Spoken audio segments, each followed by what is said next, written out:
Why, hello there. It's been a while since I had the chance to come and do a Do Know with you. So I'm going to take you back to some things that were really important to me. And it had to do with the 60s. Historically, these things happened back in the 60s that left an impression on me. Now, I was born and raised in Birmingham, Alabama. At that time, it was known as Birmingham. And it gave me some close-up insights, I do believe. The events of the 1960s made me acutely aware of the importance of voting after seeing how some people go to such great lengths to make sure that we are denied that opportunity. Today, it's called voter suppression. The gains that were made by us as a people are literally signed away today with the stroke of a pen by the president. Under consideration today are such things as no mail-in voting. Now that can really impact some people. Also under consideration is that you must have your birth certificate or your passport in order to register to vote or to vote. Just imagine what a problem that can pose for some folks. And at the same time, in some states, if someone raises a question about your eligibility, your name can be dropped from the voting rolls. And thus far, thousands have been dropped just using that rule. Okay? Again, some things from the 60s. I have a timeline here, and I'm going to try and stick with it. And then the first thing I realized as I was looking through this book called Free at Last, the first thing that appeared to me was something that happened in 1955, all right? And surely you are aware of Rosa Parks, okay? Now, Rosa Parks was one then, a little old lady who was active politically, but she refused to stand up and give her seat while sitting on the bus to a white man. At the same time, this is something from the book. It says, every day, black housekeepers rode all the way home after work, jammed together in the aisles, while 10 rows of white seats remained empty. So again, you can understand why in the South, after a while, people just kind of got tired of being treated as second-class citizens, and they spoke up, spoke out. With Rosa Parks' actions, that was really the beginning of Dr. King's involvement in the civil rights movement. Okay? As I go to my timeline, in 1960, February 1st, sit-ins at lunch counters started in Greensboro, South Carolina. Again, you were not allowed to sit at the lunch counter. December 5th, 1960, outlawed segregation in bus terminals. Now realize then too that we as a people are notorious for checking out the laws. Once laws have been passed, we'll try them, okay? So in the 1960s then, outlawed segregation in bus terminals. 1961, May of 1961, Freedom Riders tested the law of desegregation. Now, the Freedom Riders, okay.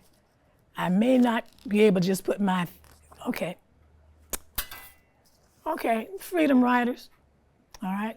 Be aware then that there are problems with folks just coming along and obeying the law. Legally, you could do this, okay?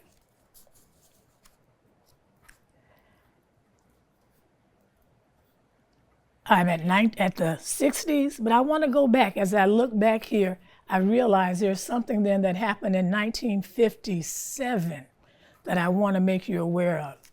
Perhaps you've seen this picture. Maybe you haven't. Okay. All right. Crisis, at Little Rock. Okay, there was a group of students the Little Rock Nine. The Little Rock Nine. Can you imagine you as a student going to school, going to a new school on your very first day, and this is the greeting that you receive, okay, from students of the school along with their parents and others who are of a different race? All right. As it turns out, when I arrived in Los Angeles, I graduated from high school 1965.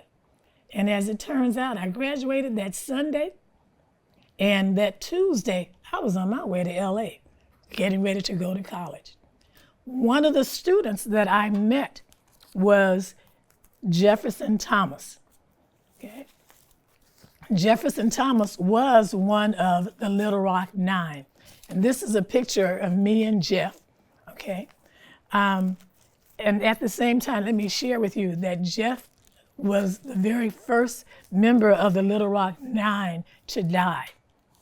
And as I went to his wake and was talking to different relatives and all, it appears then that they were not aware of the fact that Jeff was trying out to become an alpha, okay? Was it A Phi, okay? Alpha Phi Omega, okay? No. Anyway, he was an alpha. All right. This picture shows us standing in front of a convertible, because at that time, and I do believe it must have been around Black History time, car dealers would lend convertible cars, okay, to fraternities to be a part of parades, okay? All right, one of the Little Rock Nine. Another person then that was a member of the Little Rock Nine was Terry Roberts, and I believe he was one of the first ones to actually graduate, okay? He was one of the first one of the Little Rock Nine to actually graduate. And he became a professor at UCLA professor. He recalls integrating Dixie campus in 1957, okay? So as I continue to move on, sharing with you some of the events of the 1960s. Okay. Again, segregation on buses was outlawed, okay? The Freedom Riders, okay, tested the law on desegregation. In 1962, the civil rights group joined together in order to register people to vote.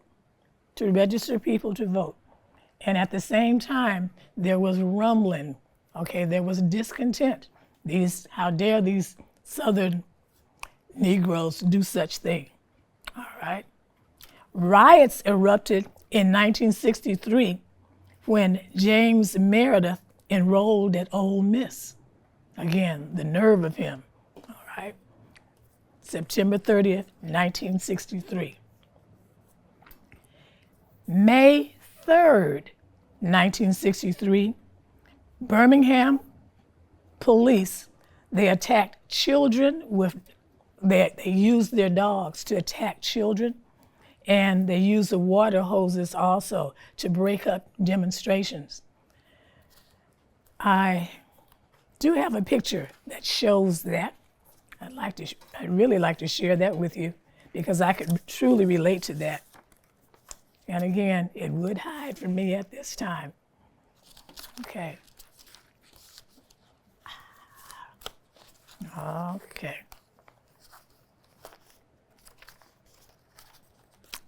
I don't think I'm going to be able, yes, I would. As you see, these little girls, okay? Kids weren't afraid of being arrested, okay? Adults had jobs that they could lose. But children, again, they wore their arrest as a badge of honor. My brother, Philip, was one who was arrested. And as it turns out, he ended up being in the cell with Dr. King for a while. And we do believe it was during the time when Dr. King actually penned the book, was it Letter from a Birmingham Jail? Okay. So just be aware. children were not afraid. They were not afraid. That was a badge of honor for them. And when they were hosed down by the Birmingham Fire Department, that took place at Kelly Ingram Park, a park that's located across the street from the 16th Street Baptist Church. June the 12th, 1963, Medgar Evers was assassinated in Jackson, Mississippi. Now, Medgar Evers was one who was actively involved. I believe it was with the NAACP. Don't quote me on that, though. But anyway, he was one then that was actively involved in getting blacks registered to vote. And in pulling up into his driveway, he was assassinated right there at his home, okay, 1963. There was so much happening in the South back in the 60s that August the 28th, 1963, some 250,000 people actually went to Washington, D.C., and that's where the March on Washington was actually held. Okay? All right. So again, that was one of the actions, of the Civil Rights Movement. So much was taking place then. And again, behind the scenes, there was a lot of talk. There was a lot of activity. I haven't mentioned all the deaths that took place in between. But September the 15th, 1963, there was a bombing there in Birmingham. I thought about it this week, okay, because this past week, last year, Friday, September the 13th, was the day when I was actually talking with one of my friends who was one of the girls that was killed in the bombing. Her name was Cynthia Wesley. And that Sunday, okay, September the 15th, was the day that the bomb actually went off at the church. Back in Birmingham, my family has relatives. We have like about 4 houses together. And then over the hill, there was another house of a relative. But my Aunt Lily came over that Sunday, September the 15th, 1963. And she just had this condition. She was just so nervous. She just couldn't figure out what was going on. And finally, she just decided, well, I guess I'll stay at home and I won't go to church that day. That was the day when the bomb actually went off at 16th Street Baptist Church. And she came to realize that that was perhaps her warning that the Lord actually gave to her. Okay. The names of the 4 girls: Cynthia Wesley, Addie Mae Collins, Carol Robertson, and Denise McNair. In going back to Birmingham back in 2023, I took this quilt that I made of the 4 girls because I was literally taking it back to the scene of the crime. And I wanted to have a picture made in front of the church. And that's when I came to realize that there were actually 5 girls present at the time that the bomb went off. She was a sister of Addie Mae Collins. Her name was Sarah Collins Rudolph. She has a book out now called The 5th Little Girl. The 5th Little Girl, okay? So I just literally found out about the 5th girl a couple of years ago myself. And there are many people in Birmingham that perhaps still don't realize that with that bombing, there were a number of people then that were injured, but there was one other person that was in the same room where the bomb actually went off. Continuing on, January 1964, poll taxes were outlawed. You had to be able to pay, literally, in order to vote. You had to pay a poll tax. So they did away with the poll tax January 23rd, 1964. Okay?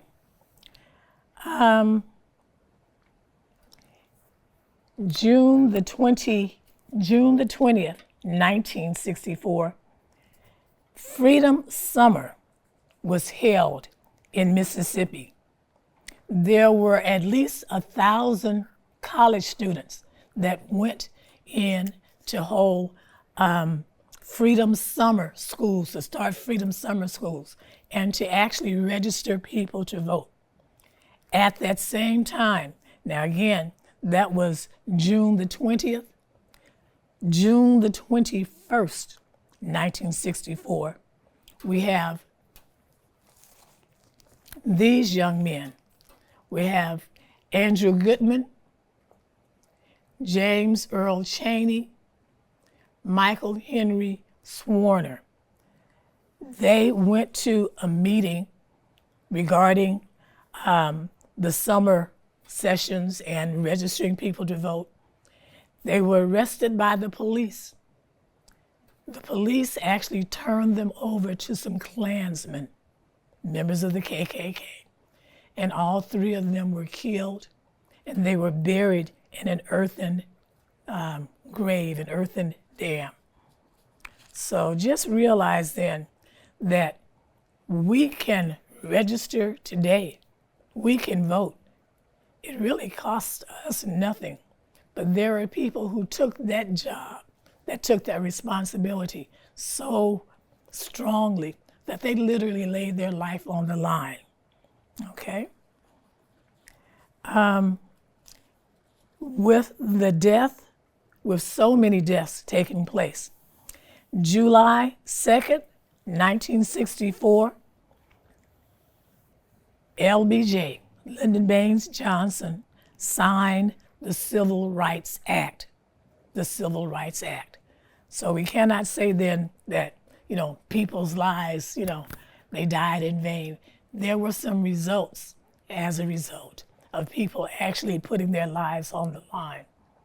And before that, I didn't even mention the fact that John F. Kennedy was assassinated leading up to that. That's why Johnson ended up signing it. And he felt really honored because he was a Southerner. And he was just saying, just imagine a Southerner gets to sign this Civil Rights Act. Okay. 1965, March the 7th, marchers went across the Edmund Pettus Bridge, okay? The march from Selma to Montgomery, okay? The Edmund Pettus Bridge. And again, this was something, again, just letting our nation know, again, we are citizens of the U.S., okay? Stop treating us like second-class citizens, okay? Give us the rights then that we are entitled to as citizens. One of the leaders then of this march, okay, not only was it Dr. King, okay, but we also have, anyway, one of the leaders then at that time, okay, became a congressman, okay, and his saying was, get into good trouble, get into good trouble. Okay, if you're gonna have to get into trouble, make sure it's worthwhile. Make sure it not only benefits you, but it benefits others as well. So I'm getting ready to close out, and I really want to thank you for your attention, but just realize then that as I look through some of the papers and things that I thought were important, I need to emphasize the fact that all you have to do today to register to vote is to just fill out one of these forms. You don't even need to have a stamp to place it in the mail, okay? Your life is not in danger, okay? Your children will not be threatened, okay? Your house will not be bombed. Again, realize again that people really took this thing quite seriously. And be aware then that the rights and privileges we now enjoy came about because of the sacrifices of so many others.